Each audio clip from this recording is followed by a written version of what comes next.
ka ba? Tumayo ka dyan! Amanda! Pasok! Pasok! Noreen! Noreen! Pakawalan mo ako! Buksan mo to! Anong bubuksan? Napapaliw ka ba? Pakawalan mo ako! Wala ka bang naaalala sa lugar na ito? Dito namatay si Ruben. At dito ka rin mamamatay, Amanda. Ayun ka? Pakawalan mo ako! Pakawalan mo ako! Huwag kang mag-alala, Amanda.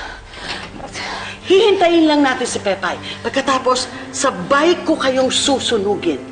Dito sa loob na ito. Sabay ko kayong susunugin katulad ng pagsunog ko kay Ruben.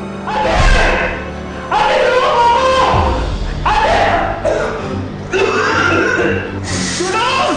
Sunog! Sunog! Tulungan ako! Sunog! Nasa si Ruben? Pinatay mo si Ruben? Oo! Dito mismo sa lugar na ito, hinayaan ko siyang kainin ng apoy.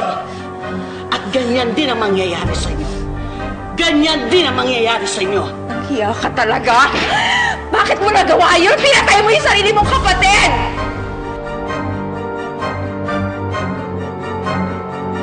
Salamat. At napigilan pa rin si Barang. Hindi pa rin talaga magwawagi ang kasamaan.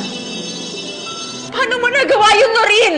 Paano ka nakakatulog sa gabi? Na alam mong pinatay mo ang sarili mong kapatid o wala kang nararamdaman dahil sagad na sa buto ang kasamaan mo? Kahit na ito pa sabihin mo, wala ka nang magagawa. Natapos na yon, nangyari na yon. At kahit humingi ka pa ng tulong ngayon, wala nang makakarinig sa'yo, Amanda. Wala na! Noreen! Noreen!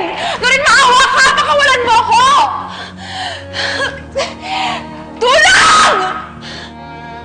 Tulungan niyo ako!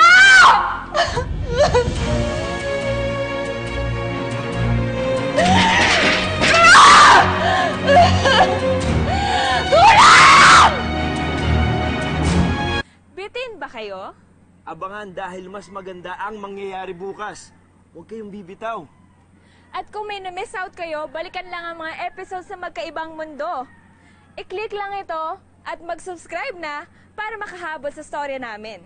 Isang click lang makikita nyo na ang magkaibang mundo namin ni Pepay. Hep hep happy mga kapunso!